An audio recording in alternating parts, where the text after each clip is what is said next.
मकर संक्रांति के दिन जप तप व दान करने का विशेष महत्व है। इस दिन किए गए दान का दोगुना फल मिलता है। ज्योतिष शास्त्र के अनुसार मकर संक्रांति के दिन सूर्य शनिदेव के घर आते हैं। इस दिन सूर्य शनि की राशि मकर में प्रवेश करेंगे। आपको बता दें कि पहले शनिदेव की राशि कुंभ थी, लेकिन जब सूर्य देव शनिदेव से प्रसन्न हुए तो उन्होंने उन्हें एक और राशि यानी मकर राशि प्रदान कर दी। तो आइए जानते हैं मकर संक्रांति की कथा।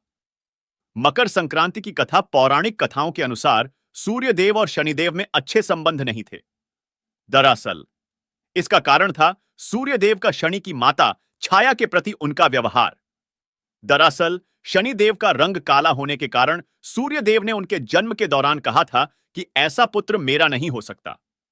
इसके बाद से सूर्य देव ने शनिदेव और उनकी माता छाया को अलग कर दिया था।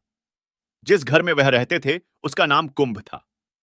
सूर्यदेव के ऐसे व्यवहार से क्रोधित होकर छाया ने उन्हें श्राप दे दिया था।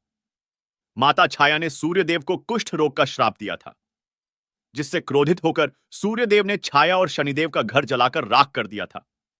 सूर्यदेव के पुत्र यम ने सूर्यदेव को उस श्राप से मुक्त किया था। साथ ही उनके सामने मांग रखी थी कि वह उनकी माता यानी छाया के साथ अपने व्यवहार में बदलाव लाएं। इसके बाद सूर्यदेव छाया और शनिदेव से मिलने के लिए उनके घर पहुंचे थे। जब सूर्यदेव वहां पहुंचे तो उन्होंने देखा कि वहां कुछ भी नहीं था, सब कुछ जलकर बर्बाद हो गया था।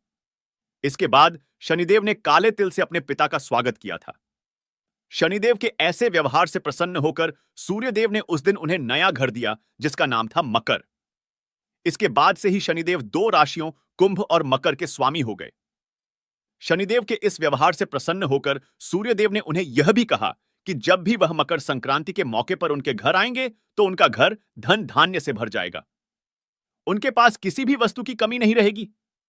साथ ही यह भी कहा कि इस दिन जो लोग भी मकर संक्रांति के मौके पर मुझे काले तिल अर्पित करेंगे उनके जीवन में सुख समृद्धि आएगी। इसलिए मकर संक्रांति के मौके पर सूर्यदेव की पूजा में काले तिल का इस्तेमाल करने से व्यक्ति के घर में धन धान्य की कोई कमी नहीं रहती है। मकर संक्रांति कथा नंबर 2। महाभारत काल में भीष्म पितामह ने अपनी देह त्यागने के लिए मकर संक्रांति का ही चयन किया था। जब वे बाणों की शैया पर लेटे हुए थे तब वे उत्तरायण के दिन की प्रतीक्षा कर रहे थे।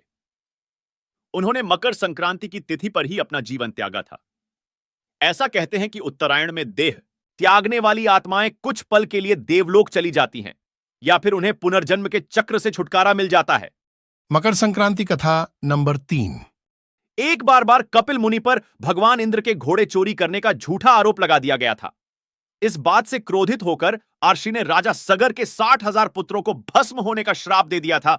जब उन्होंने अपनी करनी की क्षमा मांगी तब कपिल मुनि का गुस्सा शांत हुआ और उन्होंने इस श्राप को खत्म करने का एक उपाय बताया कि वे देवी गंगा को पृथ्वी पर किसी भी तरह लेकर आएं।